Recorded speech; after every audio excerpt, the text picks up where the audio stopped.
সেটি হলো আল্লাহর ব্যাপারে আমরা আশাবাদী হব। সবাই বলেন কি হব? সবাই বলেন কি হব? আল্লাহর কাছে কখনো নিরাশ হব না। আল্লাহ নিরাশ হতে নিষেধ করেছেন।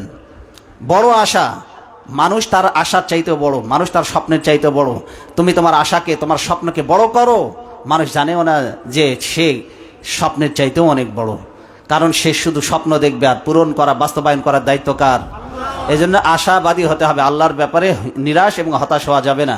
আল্লাহ বলেছেন, কুল ইয়া ইবাদিয়াল্লাযিনা আসরাফু আলা আনফুসিহিম, হে আমার ওই সমস্ত বান্দারা যারা পাপ করে করে নিজের জীবনটাকে তছনছ করে দিয়েছো, নিজের নফসের উপরে জুলুম করেছো, যে গুনার সাগরে হাবুডুবু খাচ্ছো, লা তাকনাতু মির রাহমাতিল্লাহ, আমার রহমত থেকে নিরাশ হয়ে যেও না।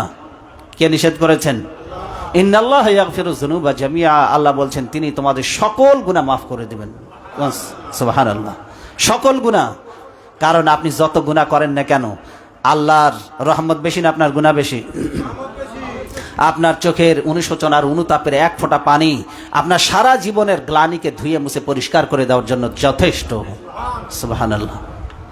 এই জন্য বান্দার এক ফোঁটা চোখের পানি নাকের ডগা পার হতে না হতে আল্লাহ তার বান্দার গুনাহ মাফ করে দেন। কোন সুবহানাল্লাহ। আল্লাহ তো ক্ষমাশীল। এই জন্য আল্লাহ বলছে, বান্দা তুমি নিরাশ হইও না, হতাশ হইও না। ওয়া ইয়াকনাতু মির রাহমাতি রাব্বিহি ইল্লা দাল্লুন, যারা গোমরা লোক, যারা পথভ্রষ্ট লোক, তারাই কেবলমাত্র আল্লাহর রহমত থেকে নিরাশ হয়ে যায়। মুমিন কখনো হতাশ, বলেন মুমিন কখনো হতাশ হয় না। চোখ থেকে পানি ফেলুন, আল্লাহর কাছে ক্রন্দন করুন, আল্লাহর কাছে আশা বড় রাখুন। আশা করা যায় আল্লাহ আপনার ব্যাপারে ভালো কিছু সিদ্ধান্ত নেবেন।